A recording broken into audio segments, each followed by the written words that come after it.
positive features assessment.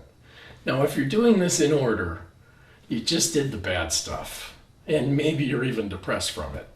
And if you're doing this right exactly after, now you get to do the fun stuff.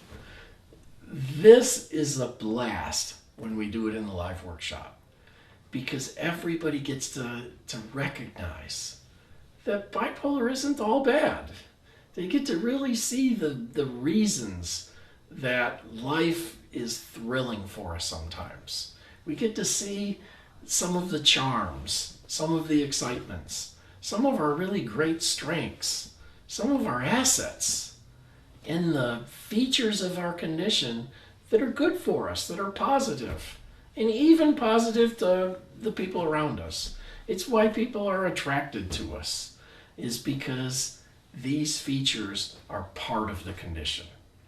So have a blast. This is what motivates us. This is what says if we can get our condition in order, we can have a great life. The thrill for me of doing this part is that there hasn't been a workshop, a live workshop yet, where this list wasn't actually bigger than the depressing negative list. The adverse features seemed overwhelming to everybody, and it was really painful to do that adverse features list. But when we got finished with that, everything became a blast, because we talked about how great things are and came to realize that in all of the groups and in all of the other people who have our condition, we found that we can recognize more good things than bad about it, which really puts it in the right perspective. This isn't a horrible, terrible, no-value condition.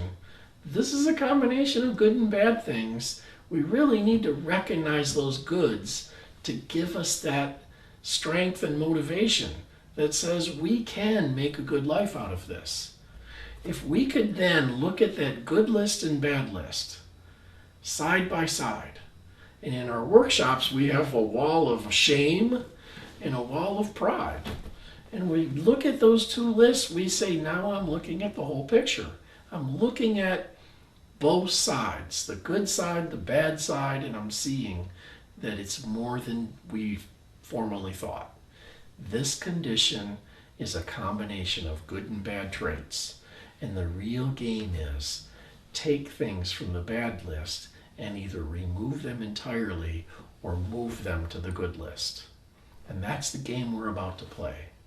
We're about to set out to take all of those things that are on our bad list and find out and learn about them and work on them and change them.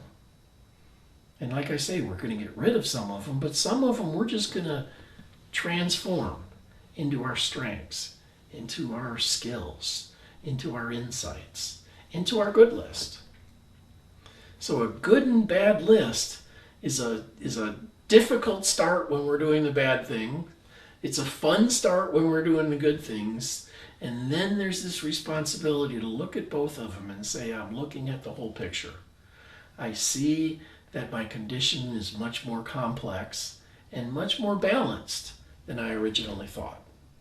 I might have come into this scared, anxious, depressed, thinking that, oh no, they just gave me a life sentence of hell.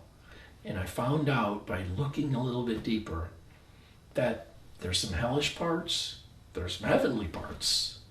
And my role is figure them out and learn how to move things from the bad to the good, minimize the bad, maximize the good.